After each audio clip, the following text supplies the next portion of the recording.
Everybody wants to know what I would do if I didn't win. I guess we'll never know.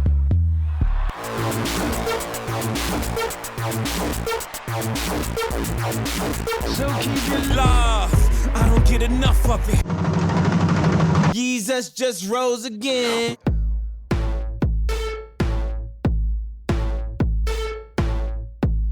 Listen to the kids. Welcome to Watching the Throne, a lyrical analysis of Kanye West. My name's Chris Lambert, and today we have a StorYe with Matt Kessler of the YouTube channel Too Many Records. Matt, introduce yourself to everybody. I think you did a pretty good job, but I'll be happy to retread that water. My name is Matt, and I have a YouTube channel called Too Many Records because I happen to have about 2,000 records in my room, and a lot of those are actually Kanye records. So being that he's my favorite artist, I've been a fan of this podcast for a while, and I'm really stoked to be on it. Hell yeah. Happy to hear that. I watched your Kanye record special video that you did. That was just the albums that you have from Kanye, and that was very impressive to see. Thank you. I spent a lot of time and probably money acquiring some of those harder to find records, late orchestration in particular. But yeah, I think I have almost every release bootleg that's on vinyl of his. What about that Ye album, though? This is a sore subject. I mean, I ordered the bundle on the website, which I thought was, all right, I'll support Kanye directly versus going to Amazon or another site. And I still don't have it. So I'm like, all right, this is maybe the wrong choice. Right. It's almost like I have to support Kanye and also double dip and go to whoever will send me this the first. I got my CD because I had ordered the CD first. I got that like a month and a half ago, and I just got the album today. Have you listened to both? No. I've listened to the CD, but I haven't put the album on yet. I've heard so many mixed reviews about the quality of the Ye vinyl, and honestly, I feel like a lot of the negative reviews are probably people with bad setups, which is often the case with vinyl. They have like a really entry-level setup, and they're like, this sounds terrible, and it's like, well, you spent $100 on your turntable, speakers, and receiver, so it's not going to sound that good. So I'm excited to hear it on my table and see if it's good or not. Yeah, because his releases are hit or miss on vinyl, to be honest, with sonic quality. I feel like it might not be the thing he spends the most time on. No, he's a pretty busy guy. Right? He's like, I'll put the vinyl out and people can have the vinyl, but I'm not going to make that the best vinyl they've ever heard. Yeah, he knows that people are going to buy it regardless. It's very, very true. Well, so we like to go through the discography on the show and kind of hear your thoughts on it. Where were you? How old were you? What was going on when you first heard College Dropout? Funny enough, I was into hip hop, but Kanye wasn't on my radar until Late Registration.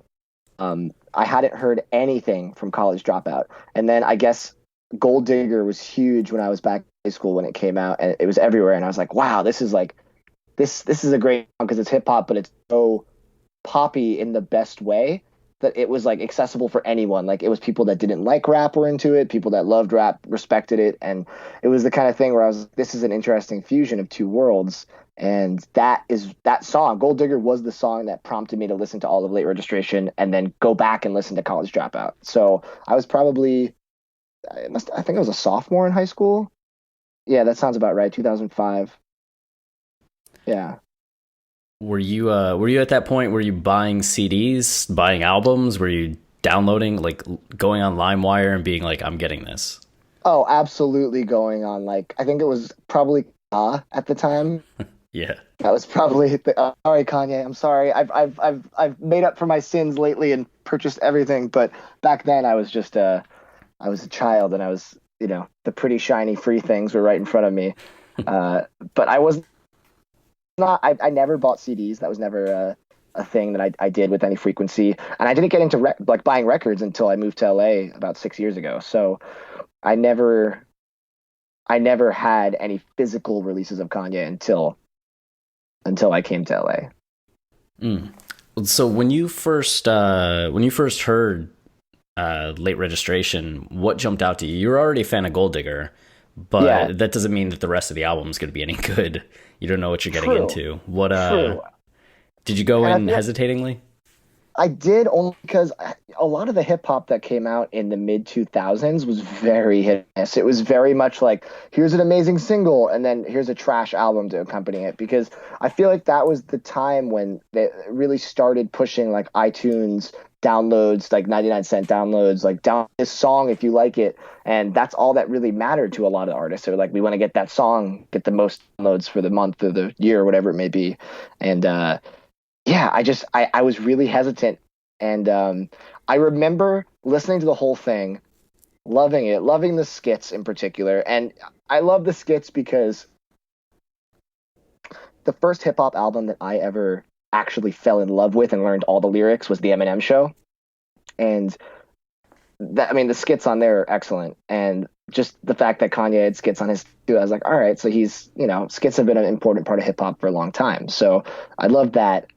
And then, I mean, the combo of Heard 'Em Say and To Touch the Sky and then into Gold Digger is like, that's like a 1, 2, 3 knockout. Like that's incredible to begin an album with. Yeah, that in and of itself would be enough to be like, okay, this is a pretty good album. But then Right, everything else could have been unintelligible. I'd be like, this is probably one of the best albums of the year. and then it just keeps going on into like fucking Drive Slow, Diamonds, Roses, Hey Mama. And you know what? I think the most underrated Kanye song is on this album, and I think you know what I'm talking about.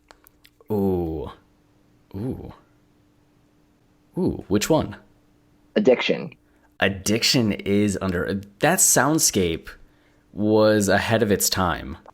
Well, I mean, everything he does is ahead of its time, which is why he's the legend, the GOAT. But it's true. It's true. Addiction sounded like nothing else that was out of the time, and that sounds like every beat now that like the SoundCloud scene or whatever, like the cloud rap kind of doing these kind of heady, almost like dark and moody beats. Like that was not a thing at the time. No, that song really, I don't know if it necessarily foreshadows 808s, but it kind of does. It does, and it's interesting because obviously he was nowhere near the mindset of 808s. Like he was still like ascending and everything going well for him in his life. He had his mom, he had his fiance, he had a killer career. It was like, I don't know. It just seems like it's an interesting point because it does have the 808s feel to it. A little more produced, a little raw, emotional. But there's something to it. I feel like on College Dropout, you have two words, which to me kind of stands out from everything else sound-wise. And Totally. then Late Registration, it's Addiction. And then Graduation, Flashing Lights, still felt in an album that had all these songs that felt really out of the box in terms of hip-hop. There was still something about Flashing Lights that felt even further from the rest of it before getting into Flashing 808s. Lights, I mean, Flashing Lights is like a glimpse of the like high production of like My Beautiful Dark Twisted Fantasy almost, where it's like very much because Graduation's a bombastic album. I feel like we're jumping ahead. I apologize, but Graduation's That's okay. like a bombastic album. It's very, he's stunted the whole album, and it's interesting that Flashing Lights is kind of that energy of I feel like of My Beautiful Dark Twisted Fantasy more than Graduation. Yeah. It's so cool to kind of, I mean, the discography is great when you're just listening to the individual albums, but when you start to pair the albums in juxtaposition to one another and start to kind of look for the inspirations or how maybe this was a sound he was first starting to mess around with before getting into what he does later. Like the outro on Say You Will leading up to the outro on Runaway. Mm-hmm. Yeah, that's a really good. You've listened to your share of Kanye. just a bit. So was Addiction then the song that really hit you the first time you were listening to Late Registration, or that early part, or was it one that kind of grew on you over the years? It definitely struck me as something that was different and intrigued me in that way.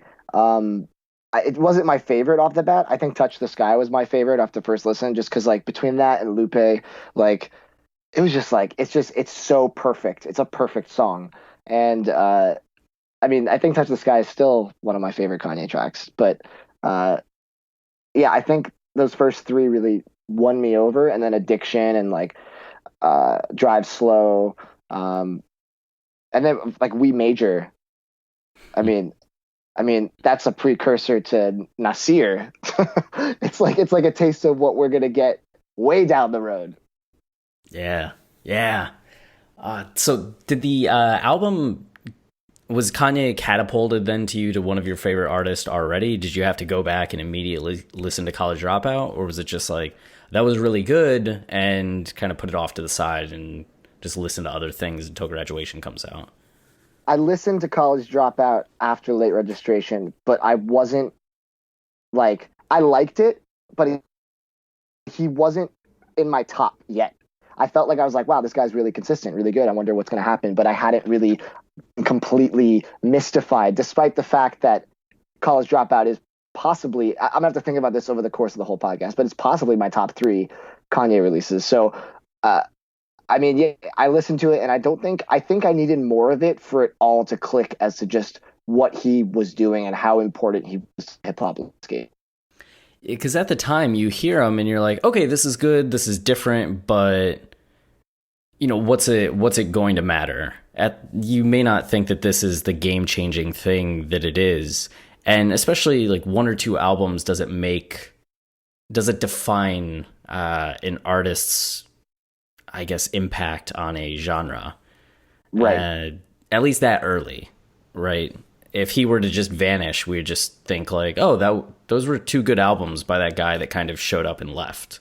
Oh man, imagine that sad reality. Right, if Kanye like maced himself out and Oh, just I don't want it's just like just talking about it makes me sick to my stomach. it just stayed the producer.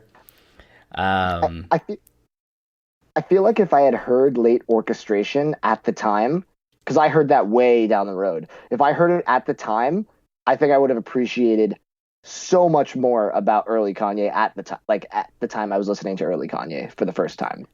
Now, would that just have been because of hearing the production done in that classical orchestral way, or just his performance on that album, or both, all of it? It's both, but it's more so his performance on the album. I mean, I picked up the record of Late Orchestration, which is one of the holiest grails in my whole record collection. It is so hard to find. I've been trying to figure out for years how many were pressed, like were they just given as promo? I have no idea the origin of this record because it's just in a plain sleeve that has the sticker on the top right that is the cover of the Late Orchestration album, and no one has any idea the origin of it. There's nothing on Discogs. It's so mysterious to me, and I don't know if it's necessarily. I haven't A/B tested it to the CD or the DVD, but it sounds great to me, and just his most rappers at shows can't rap full songs the way he does consistently on that release, and he just goes he's so hungry and he has something to prove at the time, and he proves it without even like with aplomb. It is just he's out of breath between songs. It's just the hustle he puts in shows him as an artist in a nutshell.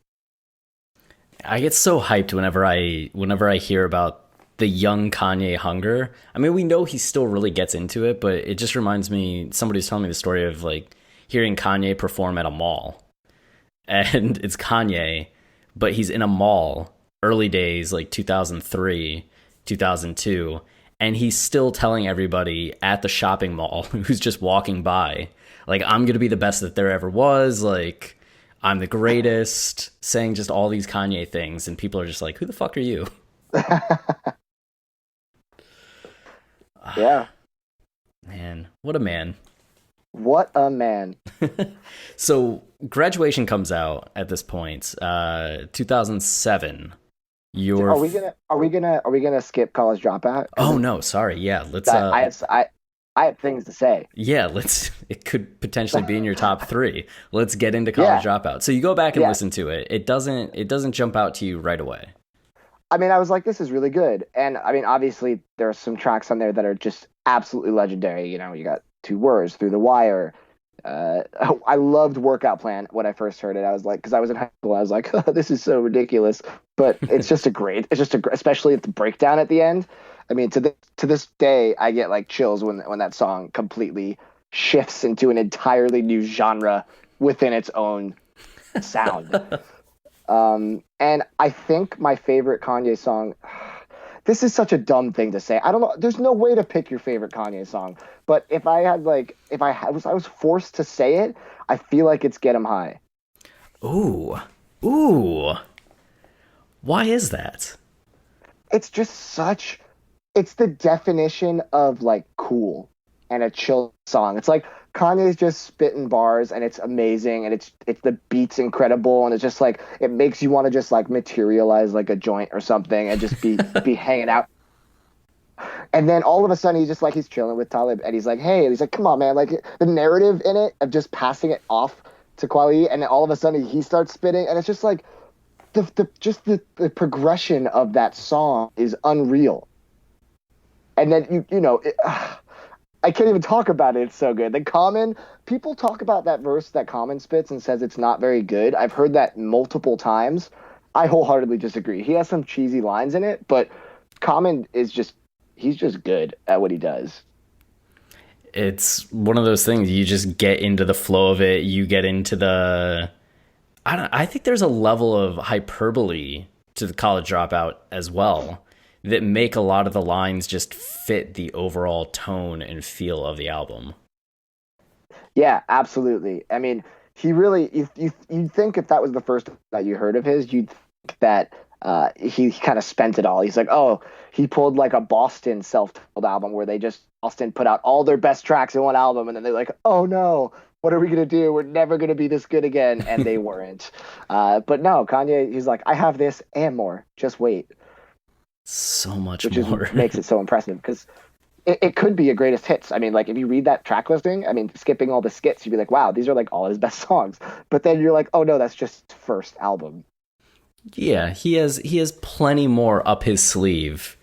I think the crazy thing to me too is you listen to the College Dropout and then you go through the rest of his discography and it's hard to find other songs that sound like, can you find another Jesus Walks? Like, can you find another Get 'Em High? They're still unique. Find Get 'Em High. And it's as the record, I have a couple copies. I have 3 copies currently of College Dropout. I have a standard. I have the white cover vinyl, which I believe was only sold in the UK. I'm still trying to also figure out what the deal with that is, but it's the CD cover is white, right? And then the record's brown.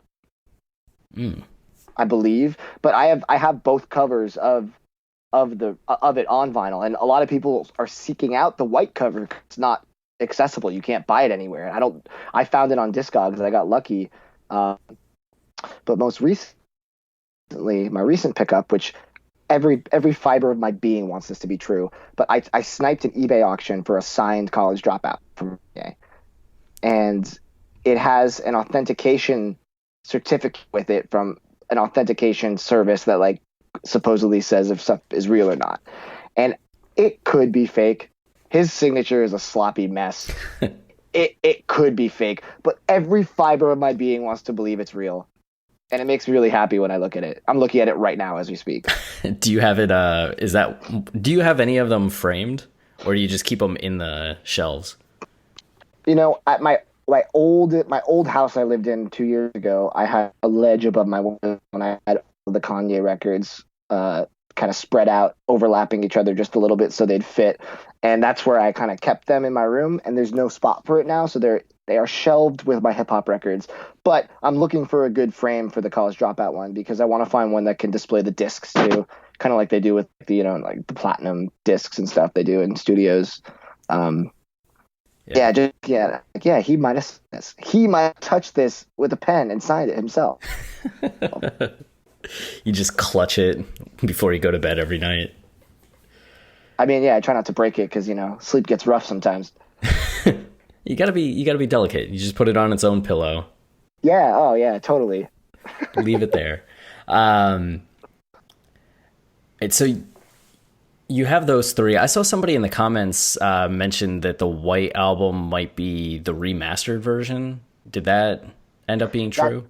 It's not true. No, they sound virtually identical. And College Dropout doesn't have a great pressing. Late registration pressing is pretty bad. College Dropout's just very average. And they both sound not great. I would rather listen to it digitally, but it's Kanye, so I'm going to own every version of it. Which record has good quality from Kanye?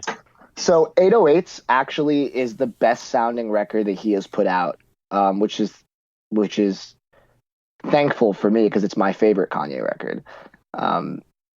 But yeah, 808 sounds great on vinyl, and I have the original press. I think the remastered or the repress supposedly has the same files, so I think it probably sounds good too. But yeah, it's the only one that I can not complain about the sound. Everything else is just slightly disappointing.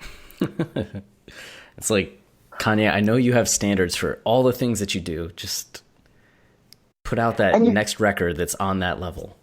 And what's crazy to me is that you think like Kanye is kind of like to Jack White. You know, Jack White to rock is like what Kanye is to rap. It's someone that like pushes boundaries and always does something to surprise you and really cares about sound. And all of Jack White's releases are audiophile, analog releases to tape because he cares about the sound. And you would think Kanye would view vinyl as art because it is, and he would take that and be like, I want to make this the most deluxe, luxurious. Every one of his records could look like the Watch the Throne vinyl release. That record looks so fucking pretty.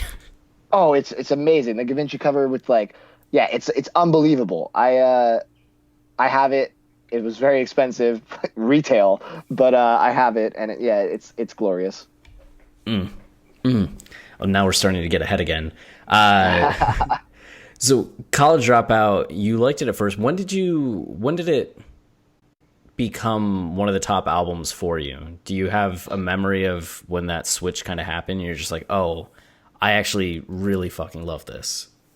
I mean, I started to love Kanye in the way that I love him, with the fervency that I love him now, around My Beautiful Dark Twisted Fantasy. That's when it really started to click for me, where I was like, wow, this is really a legendary artist that we're watching grow right in front of us in our lifetime. Like, this is like, we have seen the progression of an artist put out, 5 albums now that all sound different and are all perfect. And that's when I was like, all right, I need to spend a lot more time. And that's when I started playing everything on repeat, whether it was in my room or my car or wherever I was. And I just remember always finding affinity for College Dropout. It was like the ultimate driving music, the ultimate just like any situation. I feel like College Dropout was like a safe go-to. Yeah, you can throw it on when people are around and they'll get into it. You can throw it around when it's just like you trying to work out or chill out, work. It really is a soundtrack for everything. Yeah, so that's probably where I realized that it was up there for me in the upper echelon. Nice. Okay. Any other highlight moments from College Dropout before we move on? I saw Tribe Called Quest perform at FYF. I think it was 2 years ago, whenever they performed, and they played Spaceship. And it was rad. It was so unexpected. And I feel like no one around me was as excited as I was. And I was like, I hate all of you. This is a magical moment. That'd be so disappointing to be witnessing. It's like the highest high, but looking around, you're so disappointed in humanity. Yeah, it's like that's when everyone started to look at their phone. I was like, bros, come on. Like, this is not something that happens very frequently. Oh, that sounds like it would have been beautiful. It's not the same without Kanye, of course, but, still awesome that they recognize how good that is and we're willing to incorporate that into their set where they, has so much material to pull from. And, like, the fact that they were like, this is going to be in our set is, like, it shows how important Kanye was to them. Yeah, which we know how important Tribe Called Quest was to Kanye. Exactly. So a very mutual respect, and that's like it was such an interesting gesture. Because, I mean, they didn't have to go into any of their kind of solo stuff if they didn't want to. They have more than enough to do an hour and a half show. And, so that was a cool moment as a Kanye super fan to watch that and be like, I love that callback. I love that respect. Yeah, I wonder what Kanye thought about it. Does he know about it? I hope that he at least gave it like one of those Kanye nods when he heard about it. Like, yeah, Just sent a text message and was like, "I love you." I love you, bro. Also, Graduation comes out 2007. You're at the end of high school. Hmm. Yeah, and I feel like it resonated with me because the end of high school, the beginning of high school, I was certainly not awesome as a human. You know, you're still kind of coming into your own, and high school is very formative. And I feel like at the end of high school, it was one of the peaks of my life thus far, where I felt like I had a great group of friends, and I kind of like was like excited to go to college, and there was all these aspects that were really working out for me. And then when graduation came out, it's so, like I said earlier, it's just so like positive, like cocky. And I felt like I was like, yeah, this album is representing my life right now. And I was like, I really gravitated to like Stronger, Champion, The Glory. They were really songs that I would play and be like, yes, I understand what you're talking about. Like, I don't know. It was like only Kanye album that came out at the time where I could relate to it at that moment. Right. Especially just the title itself was so perfect for that point in time of your life. Exactly. That's like, that's even on the nose. I didn't even say it, but it's true. I was graduating. He put out Graduation, and it motivated me to finish classes and graduate. I don't know. Thank you, Kanye. Thank you.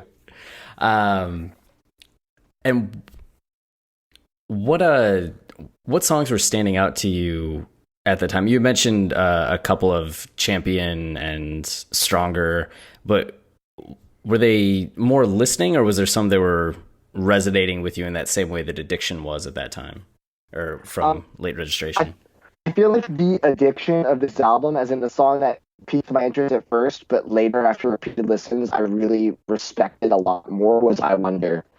I mean, that song, something about it, just like his delivery of his lines and just the beat. I mean, it's that kind of, that almost feels like it's a little off for the album itself, like to everything else. Like, it has the feel of Graduation, but it also there's something a little otherworldly about it. Very much so. Which that little otherworldliness is always such a curious encounter in music. I always feel like those are the songs that I gravitate to the most. Definitely, me too. Were there any misses for you on the album? Yeah. And I feel like I appreciate it more now, but it's definitely in the lower fourth of his discography songs. I just can't get Drunken Hot Girls. Yeah, Drunken Hot Girls was one. So when I was in what, my second year of college when Graduation came out, and I remember downloading it and thinking, like, I'm gonna get into Kanye. I downloaded all of the previous albums, and I put on Graduation, and I got to Barry Bonds, and that was the first one that kind of stopped me. Oh yeah, I think the 1-2 punch of Barry Bonds and Drunken Hot Girls, which is more of like a 1-2 like high five more than a punch. It's like it's not very forceful. It's kind of like it hits you with that like, oh, what's happening? Like, everything up till now was epic. It brings it right back up with Flashing Lights. So I mean, it's all right. Yeah, the two in conjunction with one another were kind of a little weak for Kanye, and that's still better than most artists. Yeah, absolutely. But when we did the Drunken Hot Girls episode on the show, it really had me appreciating the song in ways that I never had before, which now I feel like confident in defending it to people in a way that back when I first heard it, it actually turned me off to Kanye for a year, because it's just like, this is the most misogynistic song I've ever heard. And now I'm like, oh, it was ironically misogynistic. Like, totally. And I think part of the reason I'm annoyed by it is that if you get Mos Def to be on your album, there's so much more he could do. Like, you could have utilized him in a different way. And I feel like I felt like, as a huge fan of Mos Def, I was bummed that was his contribution. I still feel that way a little bit about Kids See Ghosts. It's like, Oh, with Mos Def in particular? yeah. Yeah, absolutely. Like hearing his voice on that track, which is my second favorite track on the album, is unbelievable, and it just makes me want more. It makes me want a full verse from him, and the fact that you don't get it is kind of painful. Absolutely. It's such a tease. Same thing with 30 Hours and like Andre 3000. Like, That's even worse, though. That's even worse. You'll get 2 words from Andre. yeah, it's so painful. Man, so painful. And then what happened when you tracked down the Graduation record? So actually, Graduation has something interesting about it. There's 2 different bootlegs of Graduation. There's a bootleg that's like has the cover, and it actually features some of the bonus tracks. It has like what is it? A Bittersweet? Is that the one, John Mayer? Yeah. Yes. Yeah, and then there's like 2 other tracks that I think might have been live. I don't remember what they are offhand, but it's spread over 2 discs, and it's not a gatefold. It's like most bootlegs are just a standard single pocket. And I managed to get so there was a period of time where they were doing these first run bootlegs out of Germany where they were pressing stuff like Graduation, Yeezus, like Cruel, like all these things that never got official releases.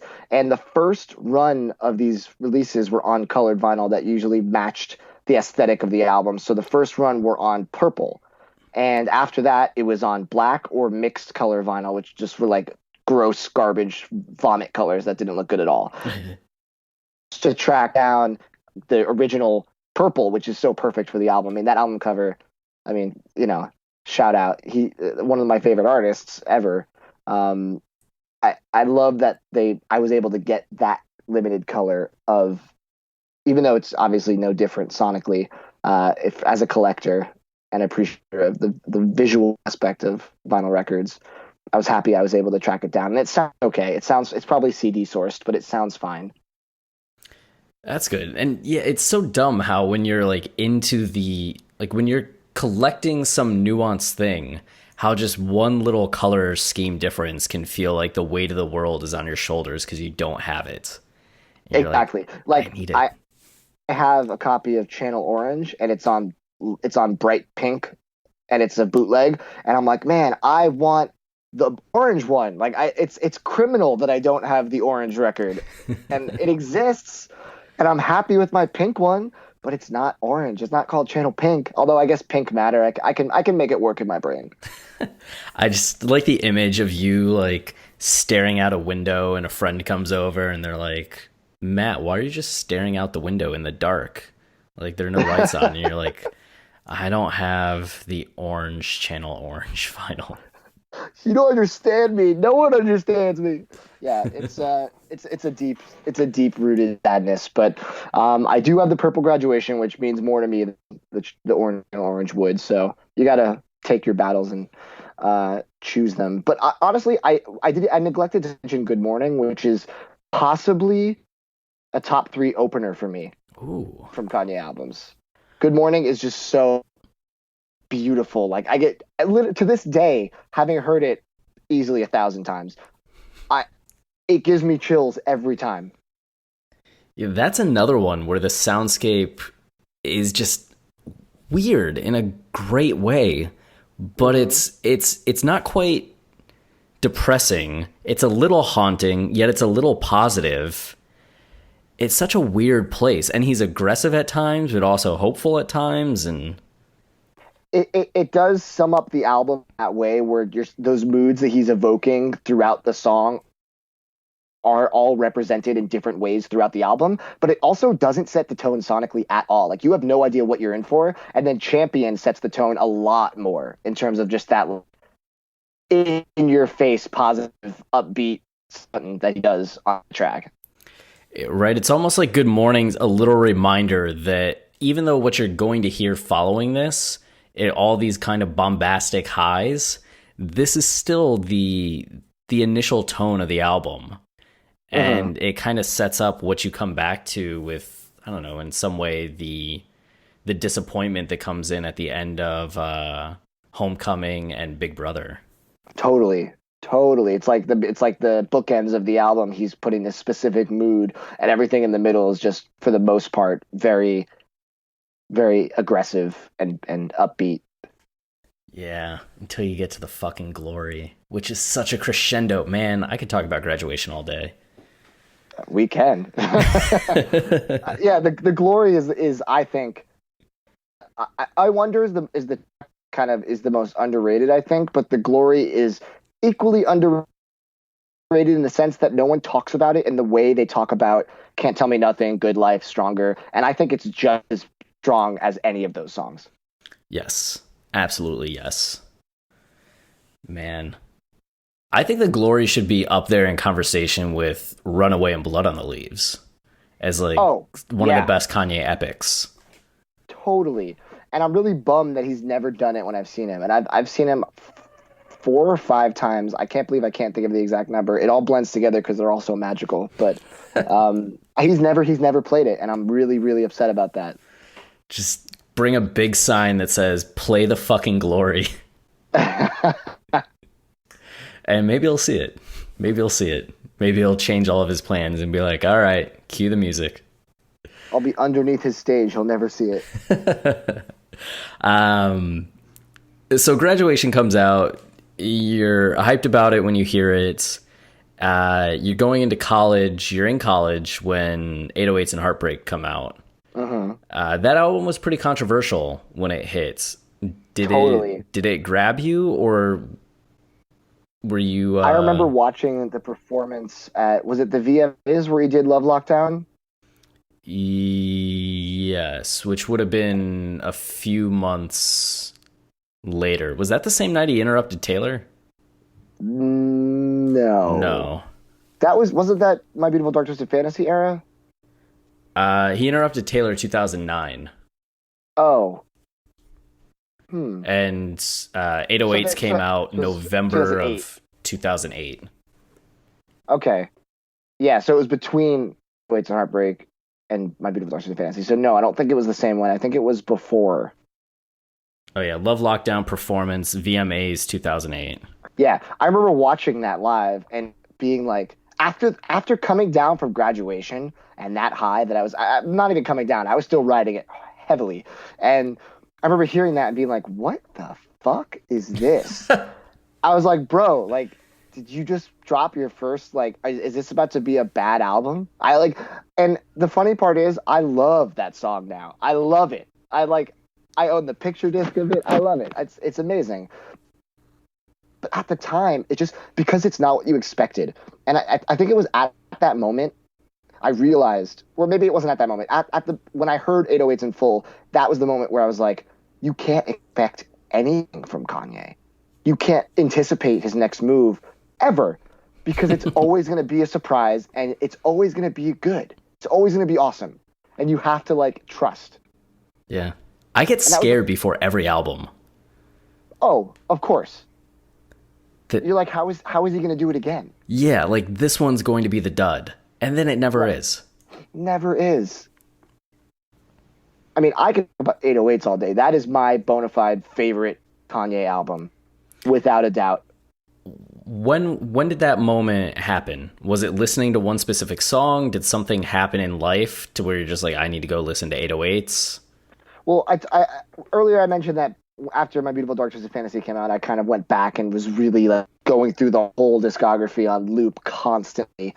And fuck, man, like 808s just hit me in a place when I was listening to it I guess that was towards the end of college, and it's like I was a year from graduating around that time when Dark Twisted Fantasy came out. And I guess I was kind of sad that I would be leaving that. So like I was definitely more down than when 808s came out, when I was just into college and I was fresh and everything was new and I couldn't really relate to the themes and the feels that he had.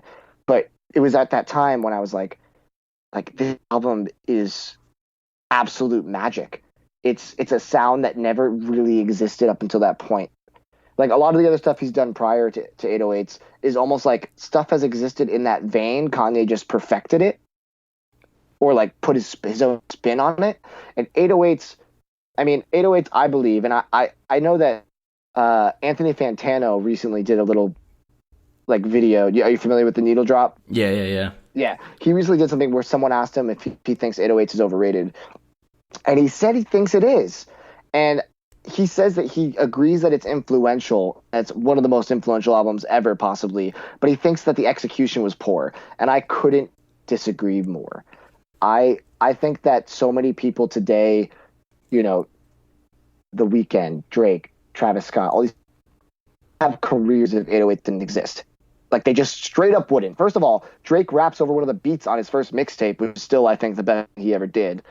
Or not his first one, whatever, So Far Gone, his second mixtape, whatever that was. Like, that album resonated with so many people that propelled themselves to superstardom, and they so clearly wear that influence on their sleeve. And 808s is still better than all those albums, but they're paying homage to the godfather of that sound, you know? Like, I can't wrap my mind around the idea that Streetlights isn't perfectly executed, that Say You Will isn't perfectly executed, or that having Pinocchio Story being the final track on that album is not some ultimate... Like, you have the whole album making this, like, sadness sound beautiful and engaging, and then you rip all of that away to just have Pinocchio Story, or it's just the raw, like, almost musicless, like, declaration of how hollow superstardom is and his life has become. Like, what the fuck? Nobody does that. Pinocchio Story will never not tear me apart. It's so good. It's so hard to listen to it because, and let me tell you, I went to the 808s at the Hollywood Bowl show. Fuck you. Yeah, I know. But here's the thing. I couldn't find anyone who wanted to pay the 80 something dollars for the ticket. I went alone, and that was such a personal experience for me. Ooh. My seats weren't great. They were kind of far back, and the Hollywood Bowl is not my favorite venue. I think it's the sound qualities and the seats are really uncomfortable, and I just think it's overrated. But if he was going to play 808s, I was going to go no matter where it was, no matter how much it was, I was going to go to it. And I just remember when he did Pinocchio Story, I wasn't sure if he was going to do it. I'm pretty sure he walked off and then came back and did it as an encore. I just remember him doing it and just listening to it. And I remember being really frustrated because it was similar to the moment where I was like, where there's people not appreciating it around you during the Tribe Called Quest show. I feel like during Pinocchio Story, people were talking around me and like talking to themselves about unrelated things, to the fucking majesty that was happening in front of us. That's like a once in a lifetime experience to hear Kanye do that in that era of his career. I wish it was legal to just push all those people off their seats into like down the steep Hollywood Bowl and let them just tumble so I could just sit. Like, there should have been a pin drop silence during that. There wasn't, which kind of pissed me off. But man, that was a show, bringing out Cudi, bringing out like Mr. Hudson. Like, it was just like, that was a journey for me. Yeah, and all the theatrics of it. Like, he had the symbolism of his mom's death on stage. He had snow fucking rain down from the rafter, or there's no rafters, but just people throwing snow everywhere. Like, yeah. Did he bust out no, there was no Yeti mask there. No mask. No mask. He had like a full like orchestra on stage, like string orchestra. Yeah, it was just, it's so great because, I mean, like I said, it's my favorite album of his. Maybe it's in my top 3 albums of all time, any genre. And I mean, hearing some of my favorite tracks, like Streetlights is also a top. It's like top 5, top 10. To be really conservative. Hearing songs like RoboCop and Streetlights and like Paranoid, stuff that he'll never play in his set. He's always going to play Heartless because it's a crowd favorite, and he always plays that live. I feel like every tour he's played that. But like, he's never going to play RoboCop. And RoboCop is a top tier song for him as well. Man, I'm just thinking how awesome that would have been. And I'm just thinking about watching the video in Coldest Winter. Like, watching Coldest Winter, him perform that, like, just stopped me as a human being. Like, every process in my body just came to a halt. Yeah, that I remember that specifically being one of the highs of the show. Mm. Well, so what was getting that vinyl kind of a big moment for you, or because the vinyl itself isn't that special, it was just kind of more so like, I love this album and this is a cool one to have, but it wasn't necessarily as special as some of the others. But into records, I believe that record was out of print, so it was going for $60 to $100 depending on condition, seller, whoever it may be. Just getting into records, and I remember being like, well, I have to get 808s as one of my first records, like without a doubt. It's one of my favorite albums. I have to own it. And like when you first get into records and the whole music world's in front of you to start, like 808s is like, I had to get it. So I remember it was like scour forums, and I found some guy who was like, I have pressing and there's a coffee stand in front, but I'll sell it to you for $40. And I was like, done. I bought it, and it was like this. It was this gross cover, and I was like, this is really gross. It was missing CD inside, and I was like, this isn't optimal. This isn't ideal.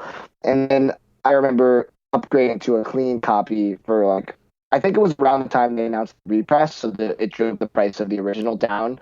And I had a more clean copy than that.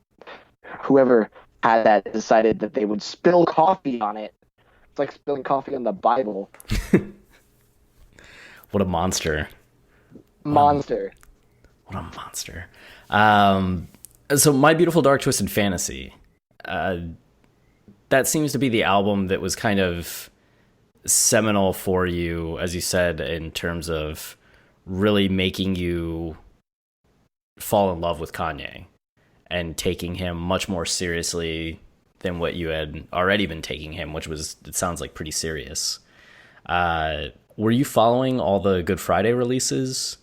Or Oh yeah, absolutely. I mean, I was hooked in at that point, and I was so hyped for My Beautiful Dark Twisted Fantasy because what the first track he dropped, was it Power, or was it, what was the first actual song from the album that he put out? Ooh, it might have been Power. I think the video for Power, and it was just like, holy shit, like this video is showing that this is not going to be another 808s. This is going to be back to form, back to what we kind of know him about. And I remember Good Friday releases, one of my favorite Kanye tracks is, Christian Dior. What was Christian Denim Dior Flow? Is that what it's called? Christian Dior Denim Flow. So close. I guess it's not one of my favorites. I'm lying. No, but I love that track so much. And then I also remember loving Take One for the Team. Oh, with yeah. With Sci-Hi. And I feel like that one doesn't get its due. That's a banger. That song slaps 100%. Man, I can't remember the last time I listened to that song. You should tonight. It really slaps. Everything about that song is just like, makes you want to just like party. It's such a shame we don't have like a Good Fridays like CD record like playlist that just exists with all the kind of official MP3s. I don't know why that doesn't exist either. Can't you drop that like as a 10-year anniversary for Good Fridays? That would sell 200,000 copies itself. He should press a record, 2 discs with all the Good Friday tracks, mastered for vinyl. I'm just getting really excited about that idea alone. That's just for me right there.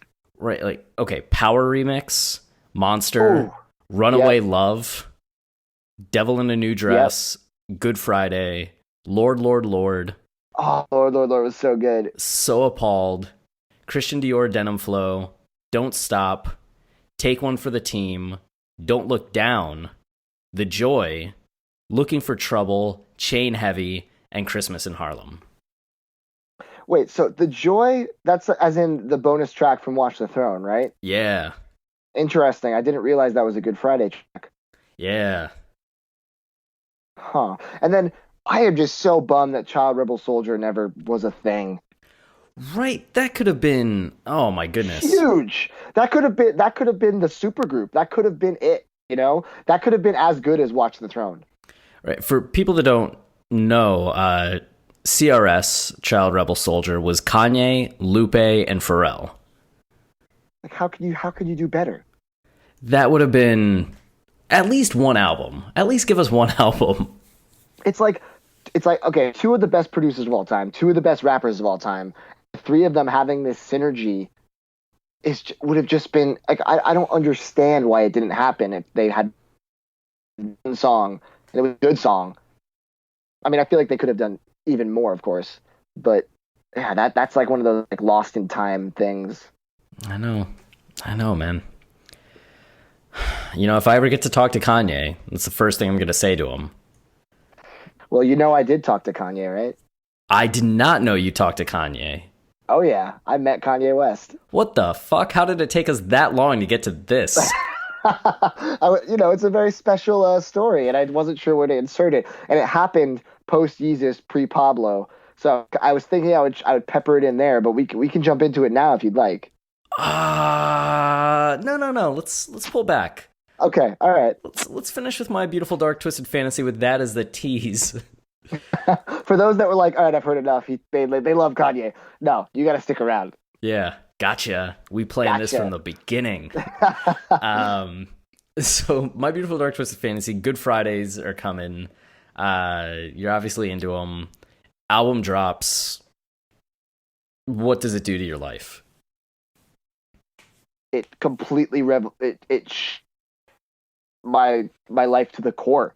I mean, first of all, like Dark Fantasy, I think is my favorite Kanye opener of any album he's done. I just remember hearing that for the first time. I have never been so hyped for an album in my whole life. And as someone who, you know, listens to full albums more than singles and I always have pretty much, that is a huge statement for me. Oh, Dark Fantasy, like that's my favorite song to rap along to with him. And it's just, you know, the opening, Nicki doing her little thing. It's just too good. The imagery, that was the first time too that I really appreciated what Kanye was doing imagery wise. Like, you're listening to Dark Fantasy and you can watch it in your head because he's just giving such concise images, especially when you're getting to the end. Like at the mall there was a seance, just kids, no parents, and a devil in a Chrysler LeBaron. Like, you're seeing these like crazy things just because he's painting such vivid pictures, and he does that through the whole album.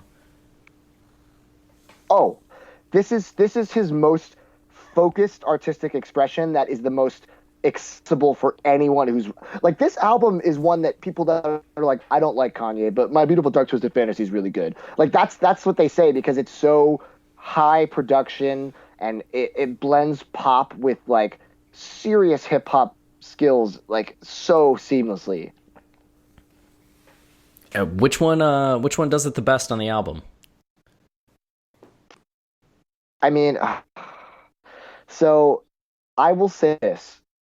I think that even though Kanye is not the focus of this, Monster is the best song on the album because it's just verse after verse of people topping each other. And it's like, every time you're like, well, it can't get better than this. It does. Plus, it's the beginning and the end of Nicki Minaj being the GOAT. Like, you know, like it goes from her like being kind of nobody to being the best ever possibly to going down to never topping that again. You know, it's like this like huge rise and then this huge fall. You could do a whole podcast or like video essay series on Nicki Minaj trying to live up to the Monsterverse. That sucks so much that she like, you know, dropped that so early on because it's like, like that is hard to live up to in your own career. It really is. But, you know, in terms of your question, I think that people often say, you know, his lyrics suck. His beats are good, but his lyrics suck. And to those people, I say you're a piece of shit. But, you know, what I really say is that Gorgeous is lyrically possibly his best song ever. It's poetry. The way he crafts the imagery as well as the metaphor and just like he spins this web of just like frustration around you is unmatched on anything he's done in his career, I think. To this day, and it's happened since the first time I heard Gorgeous, the line she telling the director she's trying to get into school, he said, take them glasses off and get in the pool, is such a sharp encapsulation of like the Hollywood misogyny, like the societal expectations for women, like the dreams that somebody could have and how somebody with power can just dash them because they only view you as some object that they want to watch and voyeur about. It's that line gets me every time. And I don't think I've ever encountered another line on another album that hits me the same way from anybody. Yeah, absolutely. And I always loved that kind of like story he tells in that. I've never thought about it as strongly as you just put it. And it's definitely, it's this biting, caustic, description of things he witnesses in his own life, and he sees friends and, peers have to go through with people they know. And I just think that the lyrics of that song should be inscribed on a stone tablet and put in a museum somewhere. Like, that song can never be forgotten. No. And then to bring in Cudi and Raekwon? Yeah. Like, what? Like, what a combo. And that first collab with Cudi since 808s, right? Or no, he was on Christian Dior Denim. I'll never get it right. He was on that too, right? Yeah, but I think this was the first album track that we heard since 808s. Yes. So hearing Cudi back with Kanye, I mean, I think Kanye and Cudi bring the best out of each other, which is why Kids Toast is a fucking flawless epic. But yeah, I mean, this album, the only things that, and I'm gonna get crucified on this podcast for saying this, but I think, how dare you? I know. Get ready. I think that Runaway is a little too long for me.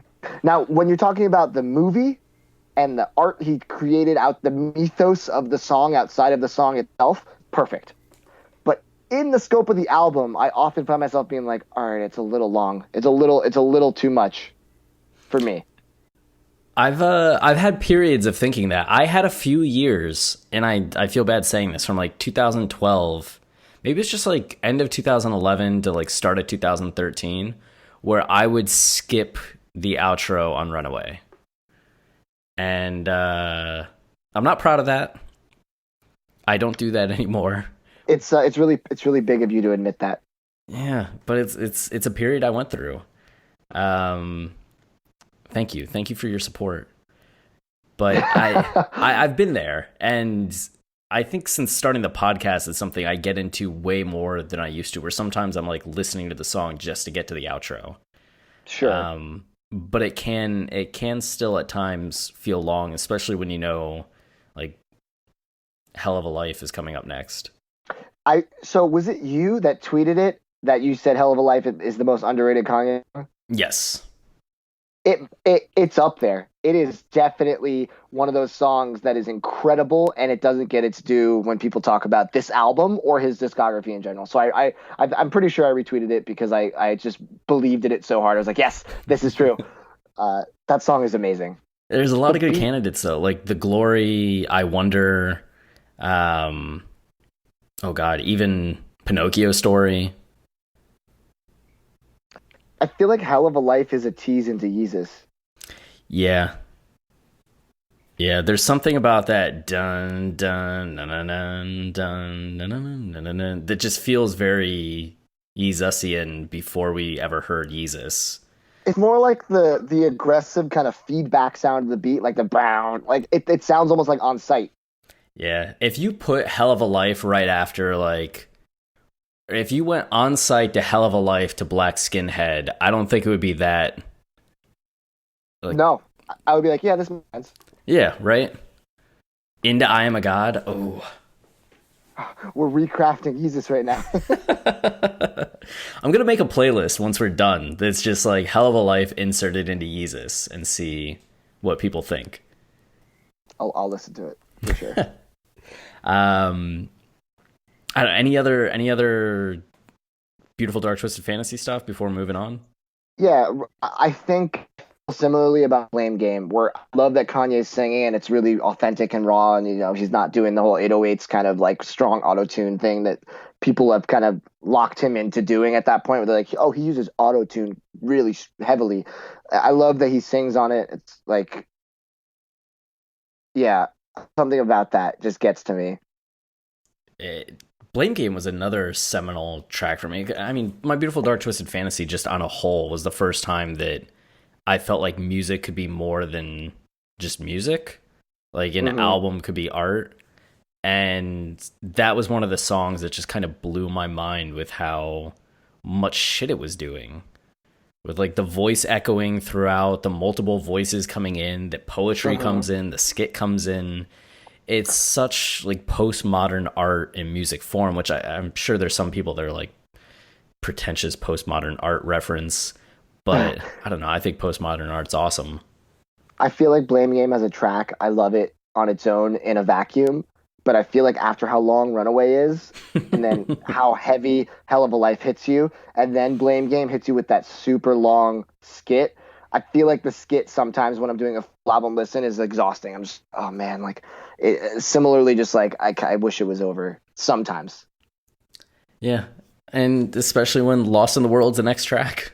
Right, which is the beginning of, his work with Justin Vernon, who's another artist I just absolutely love. And I love that the two of them have formed this artistic friendship. Yeah, people talk about what collaboration album they want from Kanye. Like, I want to see Kanye with this artist or this artist or this artist. Vernon's top on the list for me. Oh, without a doubt. I mean, like, did you hear Justin Vernon's collab with Eminem? No. So on Kamikaze, there's a track that Justin Vernon does vocals on. And I'm like, this is what it could be, but better if Kanye worked with him on an album. Yeah, I would love that, like a full-on collaborative album from both of them. And if not him, then Disturbed. Give me Kanye and Disturbed. Oh no! Oh, that's really scary. That's a scary thought. I just want to see what fucking chaos erupts from that. It would be like Death Grips. I'm down. I'm kind of down too, now that I say it. Or else we get some like crazy, like they do Sound of Silence style like cover, but Kanye's involved. I mean, that would make it better. So My Beautiful Dark Twisted Fantasy, we get. Well, do we cover Watch the Throne as well? If we have time, I'm in. Fuck it. Watch the Throne. As high for you as everything else in the discography? Yes, no? I love Watch the Throne. I mean, here's the thing. Here's my, this is kind of a cop-out, but every Kanye album's a 10 to me. Like, there's no bad Kanye album. There's no even less than perfect for me. But Watch the Throne would definitely be in my lower half of the discography if I had to kind of like make those hard calls. Although I will say, Paris into Otis is like, that is one of the strongest 1-2 punches that he's ever done on any album. Yeah, that's huge. There's some bangers on Throne that we don't get from Kanye anymore. Like, even with how wonderful My Beautiful Dark Twisted Fantasy is, I don't think you get that commercial pop in the way of Paris or Otis. Man, No Church in the Wild too. That has always remained one of my favorite Kanye tracks.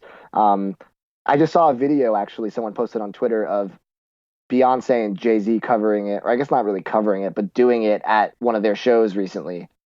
And I was like Beyonce does Frank's part. Oh, yeah, that makes sense.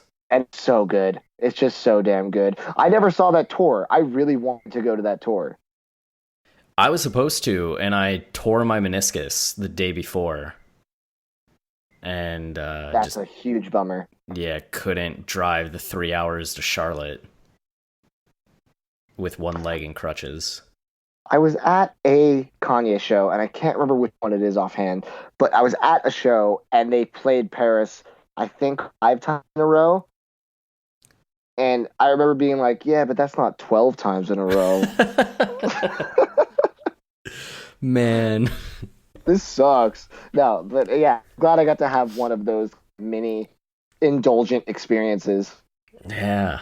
Well, between the two albums, like record-wise, because both albums are so maximal in their styling and their presentation, which to you is the better record from the vinyl point of view? The My Beautiful Dark Twisted Fantasy vinyl or the Watch the Throne vinyl? Well, what's interesting is that My Beautiful Dark Twisted Fantasy doesn't sound that great. It's a pretty bad mastering, whatever they did to it, which is a shame because that one should be, in theory, the best sounding record. But I like that you can swap out the covers on the record, and it's this massive kind of 3-fold out. Do you own it? Have you seen it in person? Yeah, I only bought it to give it away at our South by Southwest live show, but Okay. I had it for that little bit and kind of explored pictures of it. Yeah, so I like that you can kind of customize it and make it your own. That's a really nice touch. And visually, it's a very appealing package. But again, the sound quality is not good. And then Watch the Throne, I love, obviously, that cover is just so shiny and beautiful and tactile. But then they did these really cool looking picture discs, of Jay and Kanye kind of transforming into those creatures. And picture discs don't sound great. Like, they don't sound bad, but there's no picture disc that sounds audiophile. There's no picture disc that sounds like top tier just because of the process of making a picture disc. So that is another missed opportunity where I feel like they could have just done a really solid pressing of it, but instead they opted for an aesthetic release, which is fine by me. But I don't know. I mean, between the two, I probably prefer Watch the Throne just because that cover is so eye-catching. It really is. I looked up prices before because I saw it in your video, and I was just like, I would love to have that. And it was like $130 on eBay. Well, it's funny because it retailed at $80, so it's not even a huge markup. Ooh. Yeah, that's insane. That's just a price just to be a price. Sure, that's Kanye being like, you're going to buy this, and you did. Wow. Makes me want it even more. Why is that? Because we're really big fans. Yeah. Chris, we're really big fans. Being alive is such a weird fucking experience. Thankfully, Kanye's here to guide us. Yeah. Show us the way, yay. Show us the way. And was Paris and Otis and No Church in the Wild the big songs for you? Those are the big songs for me, but I also love Who Gonna Stop Me, Murder to Excellence. I know I just saw Chance on the anniversary of Watch the Throne. He tweeted his 3 favorite songs from Watch the Throne, and I remember being really surprised by them. I don't know if you saw it. I did not. I remember one of them was New Day, but I don't remember the other 2. And I remember reading them and being like, those are your 3 favorites. Interesting. Because you rarely get to see artists that you respect talk about other artists' music and what they like from it. That's not something you get the luxury of very often. Oh, okay. Here it is. I found the tweet. Okay. Top 3 songs on WTT unquestionably. This isn't even favorite. Yeah.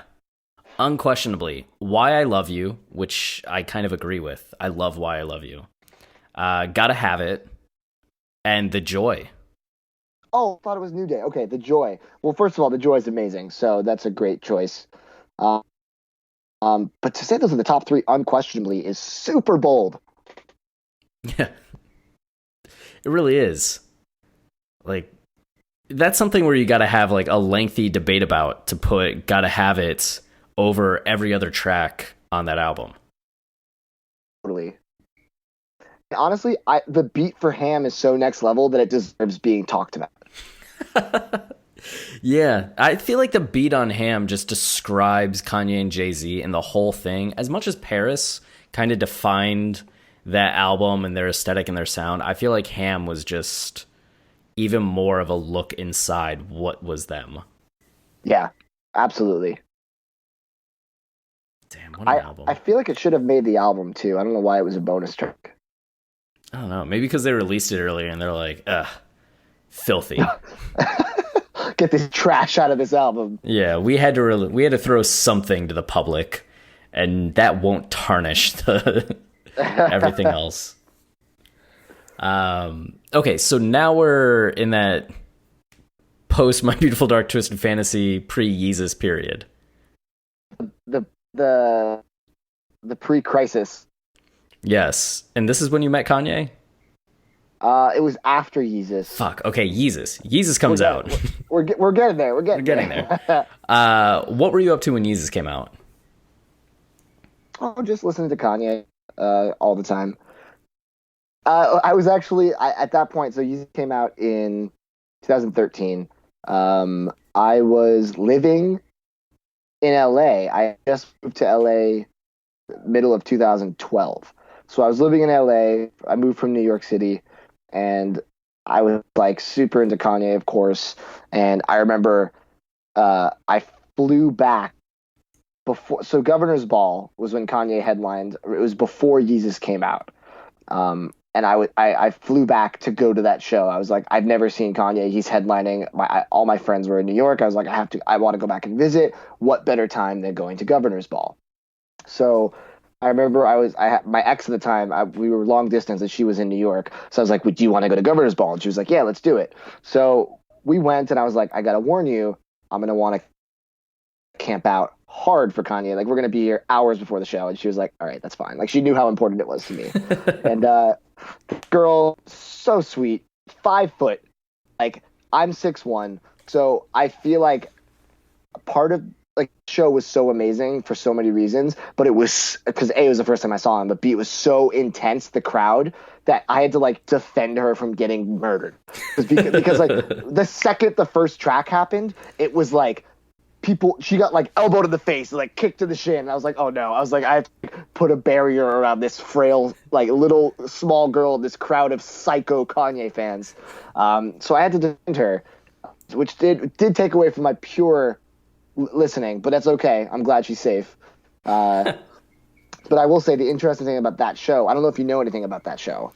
All I know about that show is the Touch the Sky performance. Oh, yeah. Yeah. I mean, that's one of the highlights, for sure. But that was before he had only put out Black Skinhead and New Slaves at that point. No one had heard anything else. And I remember during that show, he opened with Black Skinhead, and he also closed it with Black Skinhead.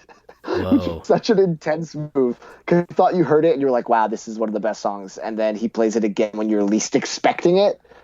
But the real true moment of that show was that he put out some songs from the album that he had never played before and no one had ever heard. He played I Am a God. He played Send It Up.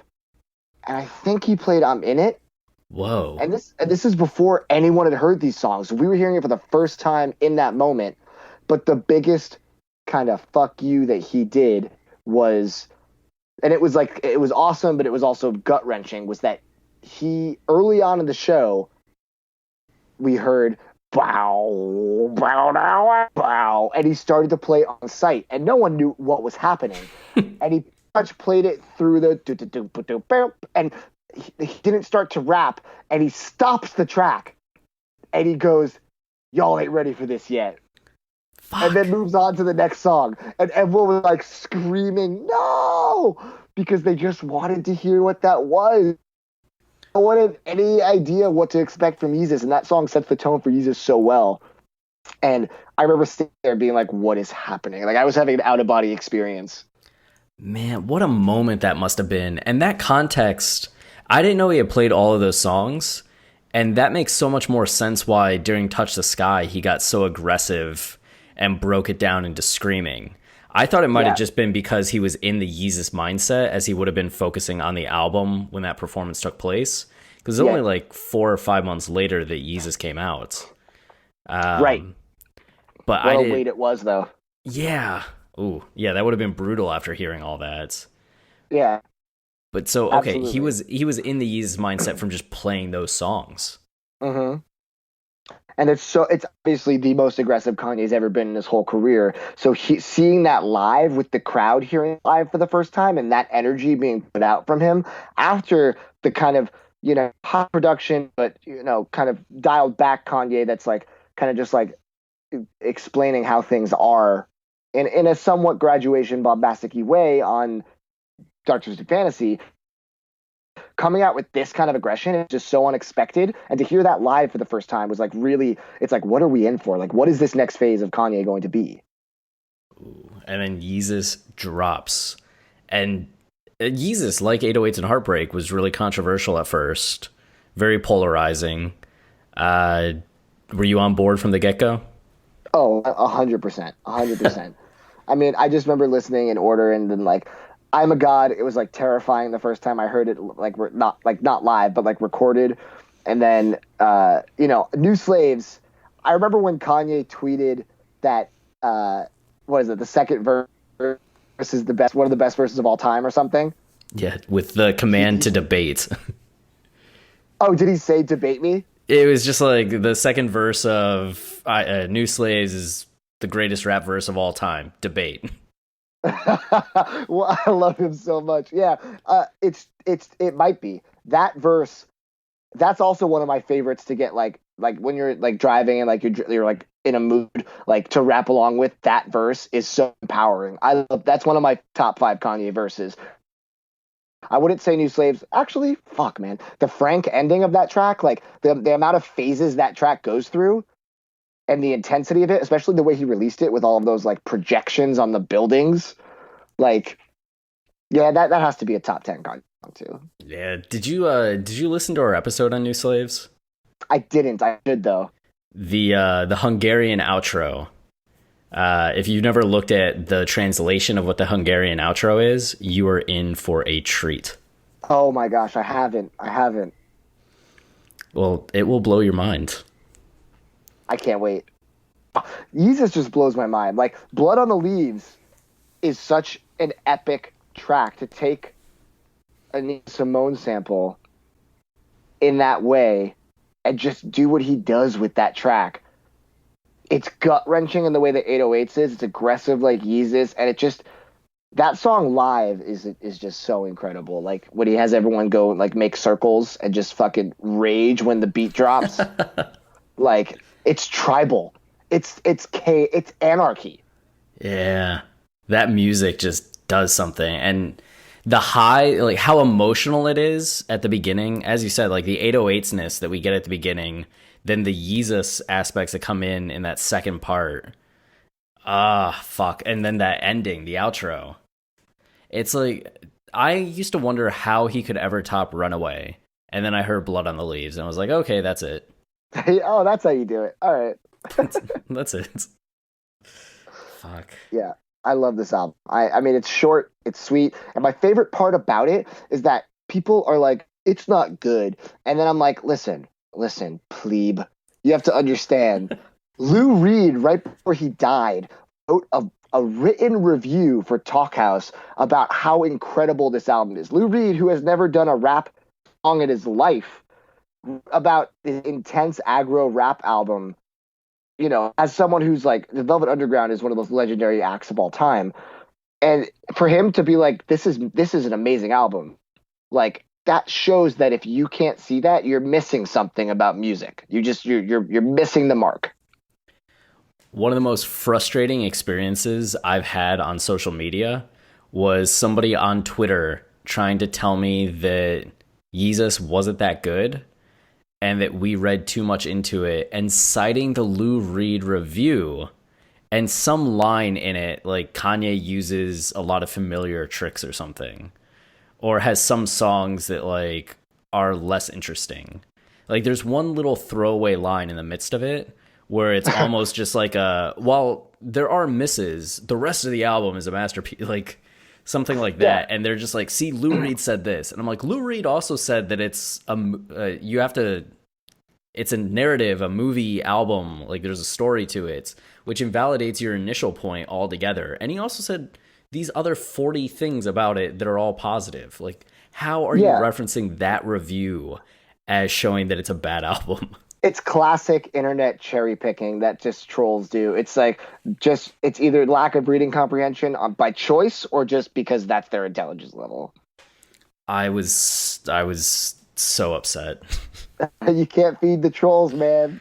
It's I don't know how to not to. I'm just like, somebody wants to talk to me, I'm gonna talk back.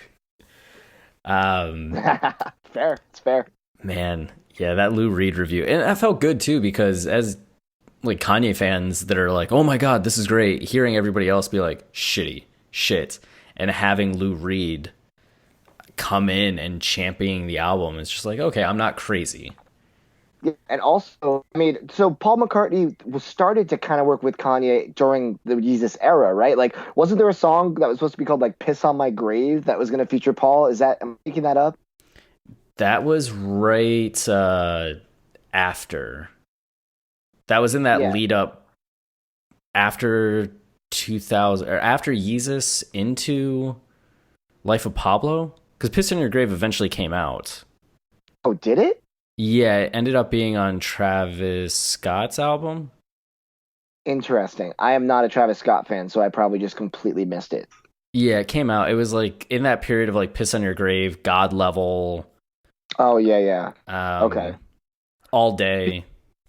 Okay. Yeah. So the pre-Pablo tracks that were kind of like the new music. I remember this.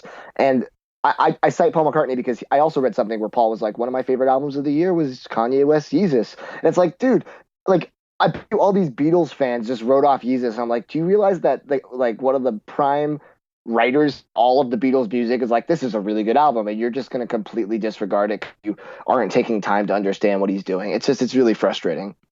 Yes.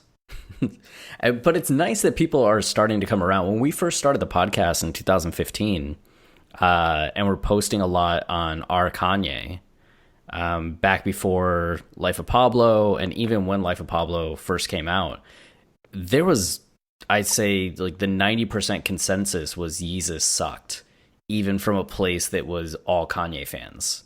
Mm-hmm. And that has turned a lot over the last few years, to the point now where I'd say it's almost like 70-30 people praising Yeezus. Mm-hmm. Big time. Yeah, I would agree. Such a relief. Oh, I know. What are some of the other highlights for you from the album? Like the whole album. I mean, Guilt Trip too is just such like a heady. I mean, that's another Cuddy brilliance. That almost could fit on Kids See Ghosts. Yeah, right. In fact, I might add it there after Reborn just to hear what it sounds like, or maybe before Reborn. But yeah, I don't know. Also, I mean, I love Hold My Liquor. That song is so honest and powerful.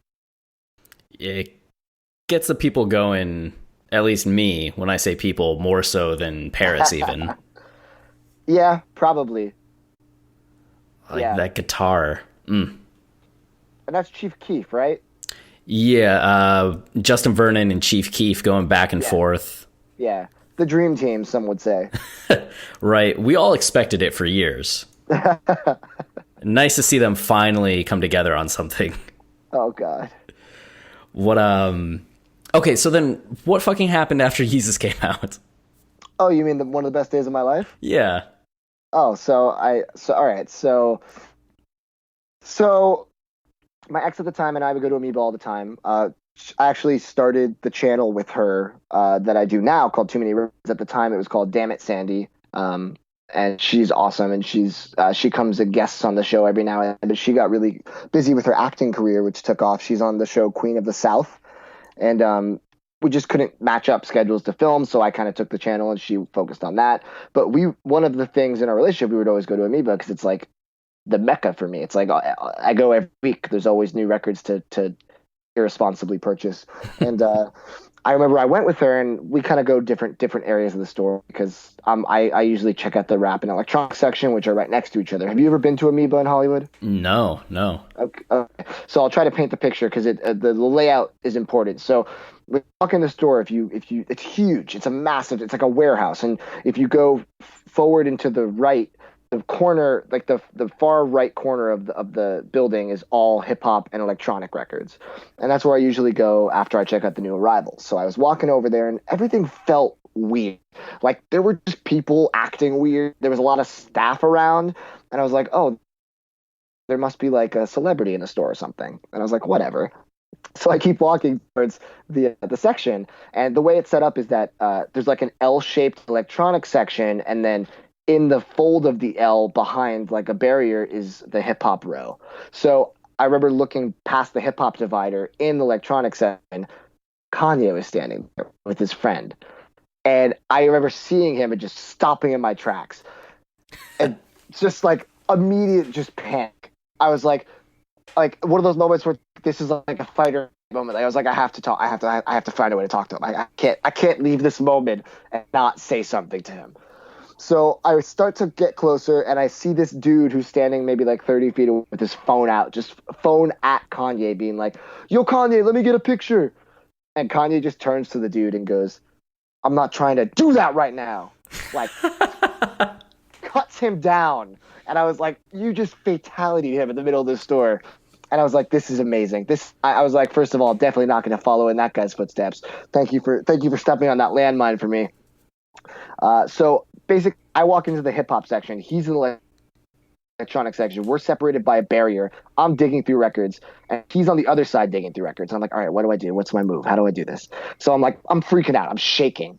Like, I've never been starstruck in my life in the way that I was starstruck in this moment. And I was like, he could just easily walk away and I'll lose my chance. Like, I have to figure this out, like, now. And as I think that, he walks to the side of the L-shaped electronic section. So he's immediately to the left, digging through records. And I'm like, all right, this is it. And I just walk right next to him, and I start digging through the stack next to him. So we're literally elbow to elbow, looking through records. I have no idea what I'm looking at. I like, my vision gone black, and I'm just like, just pushing records out of the way, trying to think of what I need to say to Kanye. So I stop digging, and I look at him, and I say, I just want to say thank you so much for all of the music. I think you are the greatest of all time. And he stops digging, and he looks at me, and he gives me this huge smile, and he reaches his hand out, and he goes, thanks, man, and shakes my hand. Wow. And I just, like, my brain exploded. I think after he did that, he turned back to what he was doing. I just, like, bolted into that section. I went to go find my ex, and I was like, and she was like alarmed. She was like, why are you shaking? Like, what is going on? I just met Kanye West. I just talked to him, and it was like nonsense coming out of my mouth. I was like a child who just discovered ice cream.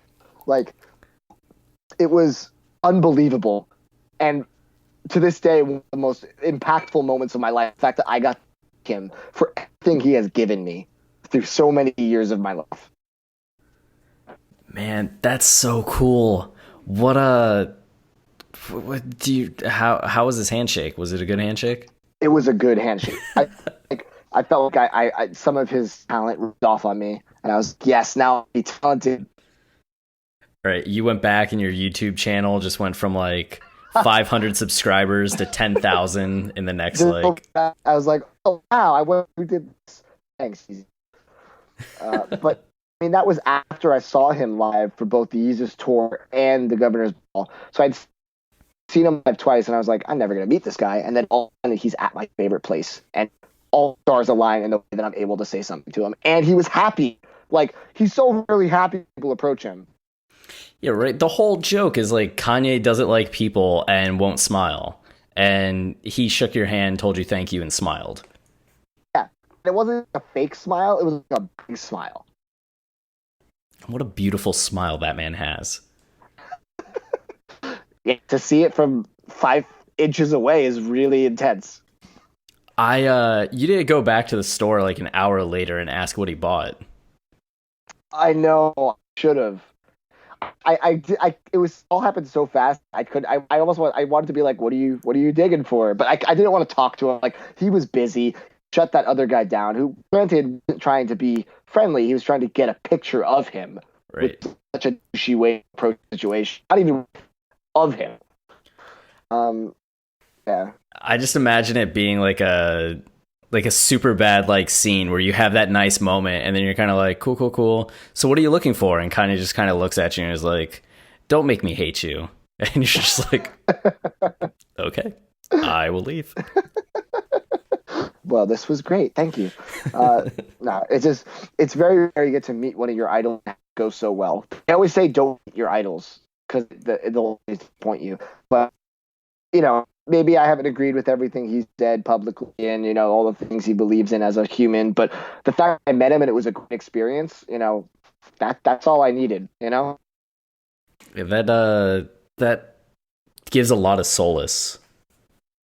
Which is a weird thing to feel like you get comfort from meeting just another human being that you don't know anything about. But it's nice to feel that, I guess, interest in somebody, that compassion for somebody, and not have it just be shit on. Right, exactly. Because it very well could have. It could have gone one of two very distinct ways, and it went the way I wanted it. Hell yeah. I'm glad you had that. I'm glad now you just need to get to meet him again and be like, hey, remember that one time? He'll be like, no. No, I want him to come on the show one day and talk about records with me. That would be the dream. Dude, that would be... I feel like we're going to be starting a movie podcast next year, and part of me is just like, we're just starting the movie podcast because we think Kanye will come on at some point because he'd rather talk about movies than, like, just come on and do another general interview that's like, what did you mean about Trump? Do you really think slavery was a choice, Kanye? Shut up. And have him be like, no, and I love everyone, nah. It would be like, yo, let's come on and talk Akira for an hour. That'd be sweet. That would I would listen to that in a heartbeat. Well, so maybe we should speed through Life of Pablo and Ye and Kids See Ghost. Oh God. Yeah, I know. This has been. I could talk about Kanye for literally hours, and I know you can because you have. Yes. But yeah, I know we have. There's been a lot of expounding. Yeah. Anything significant from Life of Pablo that you want to discuss? No, nothing really. No, it's just, of course. I mean, Pablo's incredible. I went to the tour. Did you go to the tour? I went to the tour. Yeah, I was at one of the final shows before the breakdown in LA. So he played like 5 shows in LA. I was at the second, I believe. Yeah, it was just, I mean, that the tour was underwhelming in the sense of the list was kind of underwhelming for me comparatively to the times I've seen him prior. But I mean, just the concept of the floating stage and being under it and around it was pretty epic. But in terms of the album itself, Ultralight Beam is my favorite Chance verse ever, and I think a top Kanye song, top 5, I would say, for me. I feel like we could do a whole nother podcast about the changes from V1 to V2 of Pablo. Because I have no official record, bootleg record, and the bootleg is the V1. It's no changes, and I'm really happy to own that because Feedback before he changed it was my favorite song on the album, and after he changed it, he like cut the balls off that song, and I don't know. If I had one question to ask him about his music, that I'd be like, why'd you change that in Feedback? Why'd you change the beat? It was perfect. I just imagine he'd be like, I was in some dark times when I was first writing that, and then I was at a record store one day, and I met this young man that told me he loved my music, and it just made me happier. So I thought I'd make the song a little less aggressive. All right, that's fair. That's fair. But yeah, I mean, that whole album, I love Father Stretch My Hands Part 1 and 2. Like, man, did he throw Designer a bone. Man, that guy has music, but like he turned that song into a certified banger. And then, I mean, yeah, I love the end of Highlights where he's just rapping just so confidently because you don't get that on the whole album. You just get like little bits of it here and there. I'm trying to speed through it. Waves. I don't think that Chris Brown's on the album. It makes me upset. I don't support Chris Brown as a musician. Don't beat the shit out of women. You're an asshole. I'm not a huge fan of The Weeknd. So FML, I feel like it's a great song. And I love that phase of the album where it starts to get a little more like in depth and gets a little more sad and reflective or reflexive, whatever the term is. Reflective. But I will. reflective, yeah. But I will say, "Real Friends" is the underrated song from the album. I think that's one of the best Kanye tracks ever.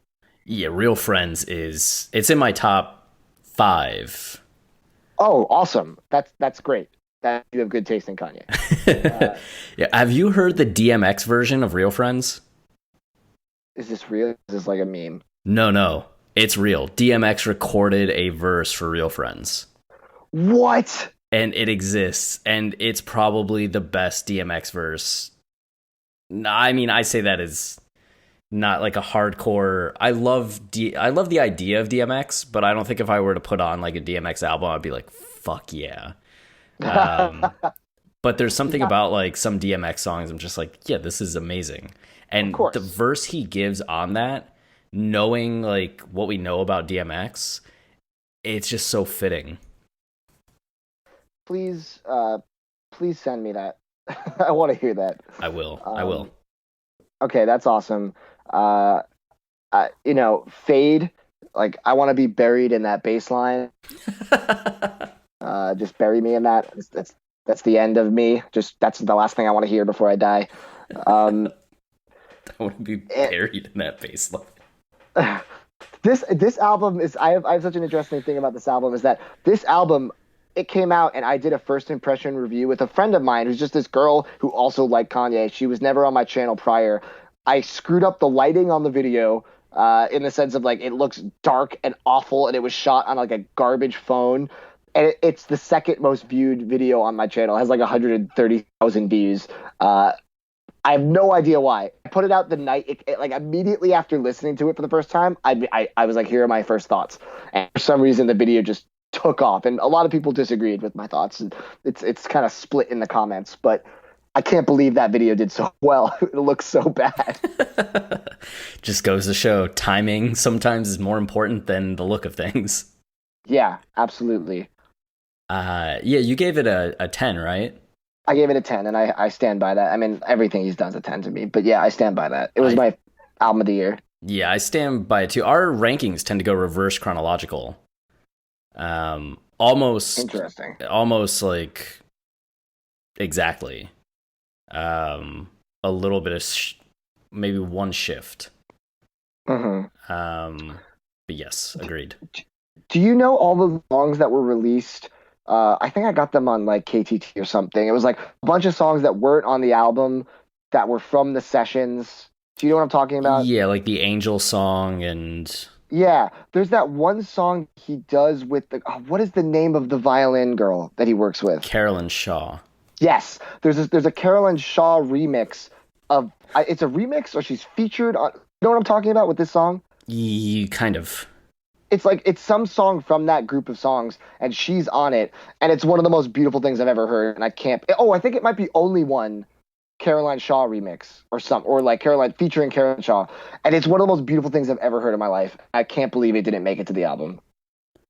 That I don't think I have heard that one. If it was Caroline Shaw Only One, which would blow my mind. Now I want to look it up. I think she's amazing. I would love for the two of them to work together. We're gonna get her on the podcast someday. Be like, Carolyn, come on. And the first thing she'll say is, it's Caroline. Dude. Dude, yeah, it's Only One Caroline Shaw. It's a demo with her. And it's, that'll change your life. All right, I'll listen to that immediately. And then send you the DMX immediately. I'm going to multitask immediately once we hang up. It's just nonstop, like, scrambling to find all these tracks. Okay. So, Life of Pablo, there. And then we get Ye and Kids See Ghosts. Fresh meat for us to sink our teeth into. The first listen of Ye, I did a first impression on my channel for both Kids See Ghosts and Ye. And for Ye, I gave it on first listen an 8. And I was like, I said, this is a really interesting album that's nothing like anything he's done prior. There's some high highs and some kind of low lows for me. And I said this might be the first non-10 Kanye album. And to this day, having listened to it because it's so bite-sized dozens of times, I'm hesitant to give it a 10. but I Ooh. think it's easily a 9. Ooh. What song is it that keeps you, or what's the moment that when you think like not a 10 or like I should give it a 10, there has to be that one moment that you come to and you're like, but that thing keeps me. I don't think there is one. Because I'm looking at the track list of it now, and I love every song on there. Like Yikes, Ghost Town, like maybe it's just maybe I like the artsy aspect of I Thought About Killing You, but maybe for it being such a short album, the fact that it takes so long to get through that really trippy artsy intro might be a difficult thing to digest when I'm so used to Kanye albums having the perfect openers. And for this album, it is the perfect opener. But Okay. but that might be what's kind of holding me back from thinking it's perfect. I don't know. That's hard. That's very contradictory. I can see that though, because it lines up with the criticisms you had of Runaway and Blame Game as well, with there being a little bit too much of the extended portions of them. And on this album, that's really like everything about it snaps. I Thought About Killing You is the one thing that goes slow. Yes. And if you already have that kind of prior inkling with other albums or other songs, you're like, that part may be a little too long. I could see how that would play into this, and that track makes up, what, like 30% of the album? Like, I know, which is crazy to think about. And I don't know. I don't love Jeremiah. I don't think he's like that great personally. So maybe him being on the album is kind of like a eh. I don't know anything about him aside from this album. And it was okay, but it didn't blow me away. But Ghost Town is probably the song of the year. Yeah, Ghost Town's really fucking good. And I think Shake is doing this thing that's like there's a huge movement in hip hop right now where it's like emo hip hop. Like Lil Peep was doing it before he passed away, rest in peace. And like a lot of people are kind of focusing on like you know what it is? It's the kids of our generation who I'm assuming we're similarly aged. Yeah. It's the kids of our generation who grew up on, angsty pop punk emo music and then decided I want to make hip hop and taking those feels and putting them into hip hop. And it's a really interesting thing that never existed before a few years ago. And I feel like Shake is taking that sound and incorporating it into like the stuff she's working on with Nas and the stuff she's working on with Kanye. And it's like, yes, I'm all about this because I can relate to it because it's my era. That'll be interesting to track because you think it's an extension in a way of everything that Kanye, Drake, Cudi, Travis Scott have been doing, but there's something just a little younger about the generation that does get into, as you're saying, a lot of that like turn of the century, like pop punk emo sound, and mixing that with the hip hop soundscape post 808s. Yeah. Totally. And I think Cudi was touching on it too. He obviously is very heavily influenced by like 90s rock and early 2000s rock, like especially like Erase Me.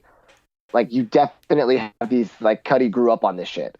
But Shake and all of these people that are doing this kind of thing now, there's this guy, I forget his name, Cash, K-A-5-S-H or something. There are these people doing this sound now that's like it's like the freshmen coming in, like Cudi and Drake and all them, they're like the upperclassmen.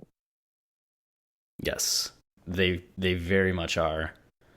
And it'll be interesting to see how if they embrace that, if they don't embrace that, where it goes.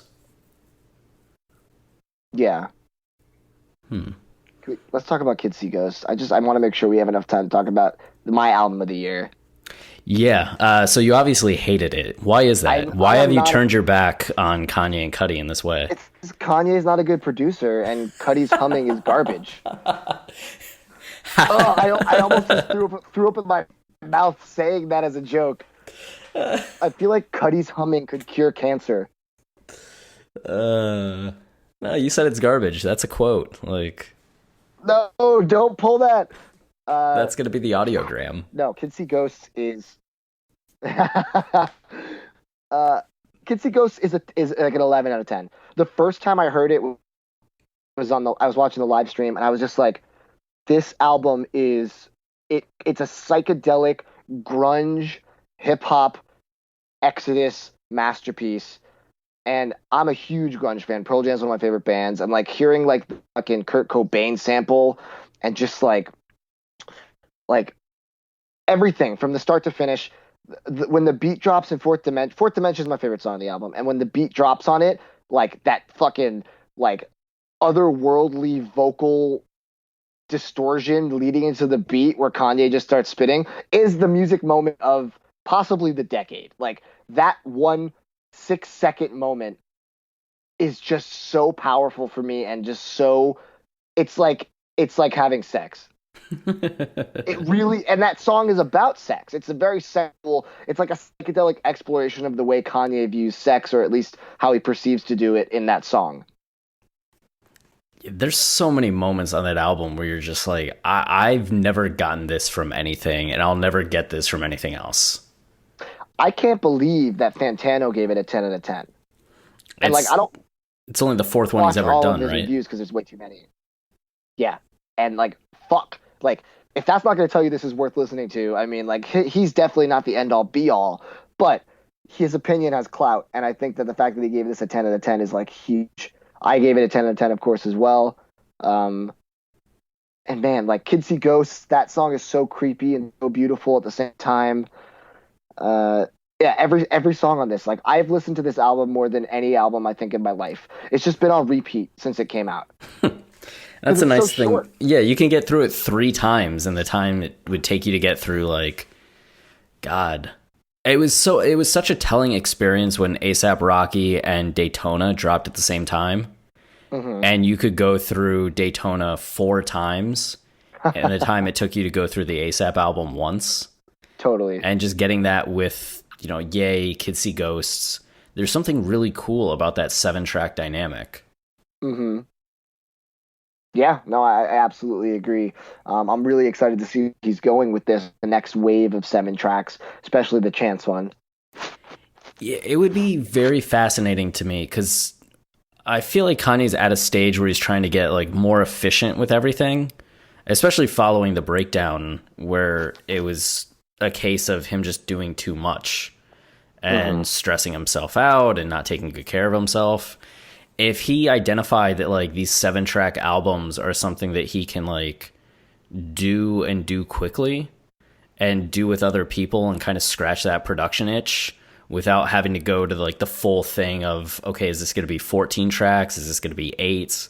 Is this going to be 20? Just knowing like, hey, we're going to do 7 and just makes a thing of it and gets to do it with all these different artists. That would be such an amazing thing to have happen in music.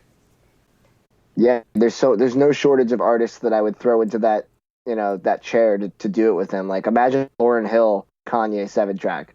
Right, Black Star, 7 tracks.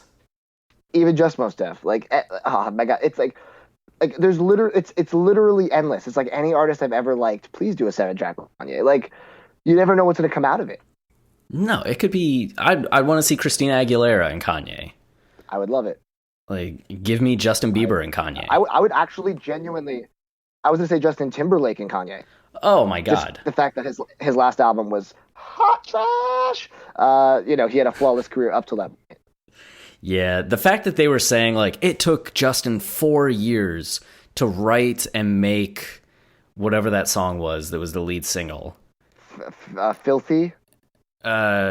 No, what was it was like the party anthem kind of thing, like very positive. Oh, I'm not sure. I'm not sure either. That album broke my heart because I'm a fan of JT. I think everything he's done is pop perfection, modern day Michael Jackson kind of shit, and he dropped the ball really hard. Oh wait, Man of the Woods. I'm thinking the Can't Stop the Feeling from 2016. Oh, which is also a lame song. Yeah, that was the one that they're like, he took years to craft this. I was like, I wouldn't be broadcasting that. The song that sounds like literally anything else? Cool. How about a Daft Punk Kanye 7 song? Yo, give me that. I will own from a bank to make that happen. Just I'll burn the money in the street. Like the Discovery sequel. That's just a Kanye produced album. StorYe. Ah! Oh, Oh, Fucking hell. it's right there. It's right there. It's there. It has to happen. But you know what? They made wrong decisions for years. Random Access Memories is great, but then they don't do Alive 2018 when it would have been the perfect 10-year follow-up to Alive 2008, or sorry, 2007. Yeah. Alive 1997, Alive 2007. They should have done Alive 2017. They didn't, and instead they decided to work with The Weeknd, who I think is one of the most overrated artists of all time. So I don't know what they're doing in their old age, but maybe Kanye can put them back on track. Now, I've never been I like the mixtape kind of person, but I really love Weeknd mixtapes more than Weeknd.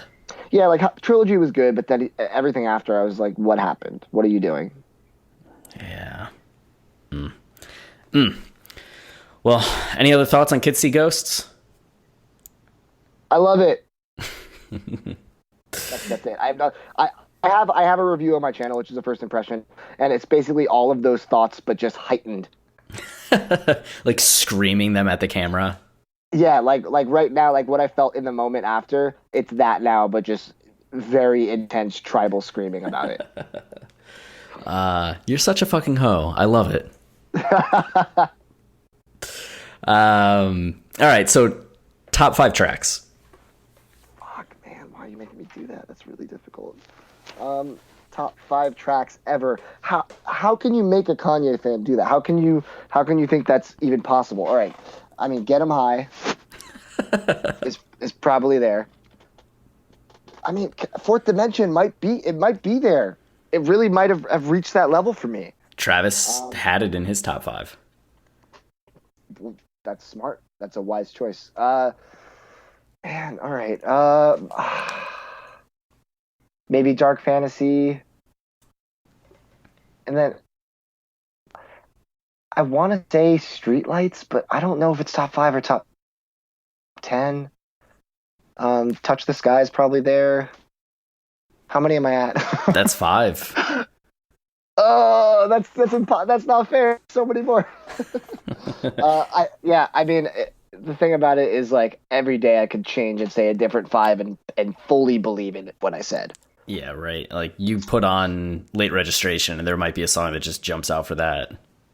Exactly. Like, the ones I just said are pretty safe in terms of, like, songs that I'll always think are in the very top tier. But yeah, that's probably a fair assessment. Those ones. Okay. Top 3 albums. In order? Doesn't have to be. Thank you for the break there. Top 3 albums: 808s, Dark Twisted Fantasy,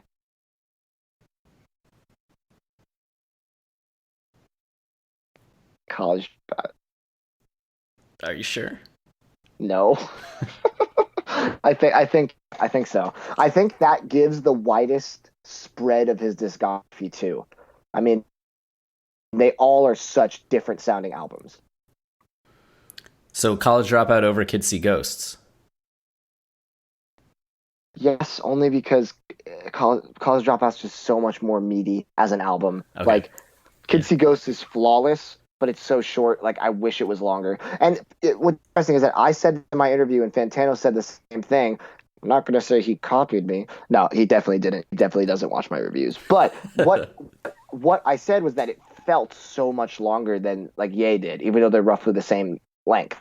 Like, it felt you traveled through more of an experience by the end of Kids See Ghosts. It feels like almost like a 40-minute album, even though it's just not. They stretch those soundscapes in a way that's just... they managed to make them feel more whole, and all Ye songs more or less feel unfinished to me, despite the fact that they're all great. Yeah, I think part of that, too, has to do with the fact that a lot of Kids See Ghost has a soundscape that the changes are subtle, but it's more cohesive. Like, what's the first one? Feel the Love and Cuddy Montage don't sound all that different soundscape wise. But if you look at the difference between the start of Ye and the end of Ye, there's this purposeful contrast, and that grouping of the first 3 songs against the last 4 songs really makes it feel 2 separate things.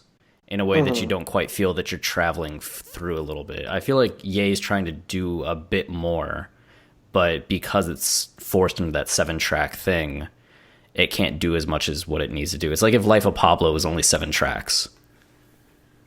Yeah, wow. Imagine that.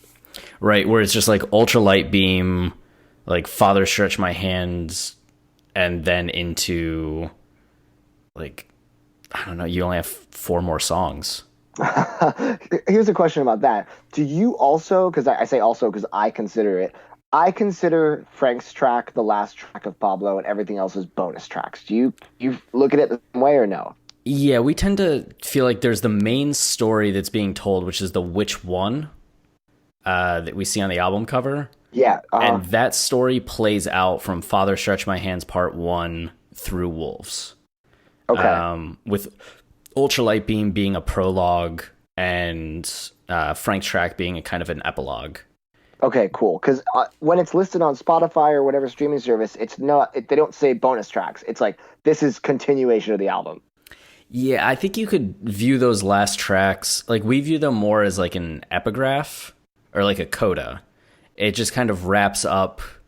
It's like you have the main story and then you get, which is more of a flashback. Like this is how Kanye got to this point where he has his wife and family. Yeah. And then post Frank's track, you're kind of seeing more him in the present. Like No More Parties in LA feels different than everything else because it's from the guy that's gone through everything else. Same with 30 Hours, same with Facts. And then St. Pablo is kind of his transcendence from that initial sinner at the beginning to saintlyhood at the end. Man, St. Pablo, I like that track a lot, but there's that sound that is in the background that sounds like it's like aluminum scraping against aluminum. Do you know what I'm talking about? Oh yeah. It's like in the beat, it's like that. I can't even do it, but it's like that sound is so grating for me that it's almost hard to listen to the song sometimes, despite the fact that lyrically and yes, Empha, I love all of that. It's it reminds me that last Diddy album, The Last Train from Paris, or Last Train to Paris, has an Angels song that's Diddy and Biggie, where it's some like post-humor. Oh yeah. Biggie verse, and it has that scraping sound in the background too. Yeah, I don't know. Something about it irks me on a sonic level. I hate it. It's the worst song. All right, so that brings us to your last call, where you just get as much uninterrupted time as you want to talk about whatever you want, Kanye style. Thanks for coming on the show, and this will be how we close things out. Thanks, man. This was awesome. I had a really good time talking about. Yeah, I mean, it's interesting, you know, in your life when you're a Kanye and you're always faced with these challenges of having to defend him, and whether it's defending his music from people that aren't artistic enough to understand it, which is it's honestly true. And, you know, there are people that you have to defend it. Some of the stupid stuff he says, obviously not all of it. There's a lot of stuff I can't get behind. But ultimately, I do feel like Kanye himself is such an amazing entity in our lifetime, an enigma beyond an enigma, and he stays behind this shadow while he also gives so much of himself to the public. And because of that, I think it's great to be able to talk about it with someone that, you know, also understands that on such a deep level. The fact that this podcast exists is great. There's no other artist that I can really think of that deserves a podcast of this magnitude to really dive so deep into every aspect of the album, because it all tells such a unique story. So I'm really happy I got to do this. And I, you know, for those of you who have made it to the end now, I don't know how this episode's going to be cut. We talked for a very long time, but if you liked hearing my opinions on things, I have been doing my YouTube show, Too Many Records, for 3.5 years. I would love for you to check it out. It's just youtube.com/Too Many Records. And if you like vinyl or music or both, it's a really fun time to off my. I talk about my opinions of albums that came out and opinions of different pressings, limited edition things, interesting, you know, advancements in the vinyl world, whether it be holograms or vibrational etchings, or pretty much it's a love letter to vinyl and a love letter to music. So you don't have to be a vinyl fan to listen or to watch, but I would love you to check it out. And if you like it, please subscribe to the channel. We put out content every week, at least one video a week. And if you wanted to check out my Instagram, that's going to be Too Many Records _, and I post lots of pictures of some of the cooler records in my collection. Also on Twitter, of course, and all that jazz. So hopefully you guys would want to join the Too Many Records universe. I'd love to chat with you guys about music or vinyl anytime, especially if it's Kanye related. And if you guys like podcasts, which by getting to the point you probably do, there is a companion show to Too Many Records YouTube show. It's also called Too Many Records. It's a podcast. It's on all the places you can listen to podcasts, iTunes, Stitcher, Spotify, wherever it may be. As of me saying this, there's about 32 episodes that talk about all kinds of facets of music, not vinyl. So if you're into music, I really recommend checking that out too.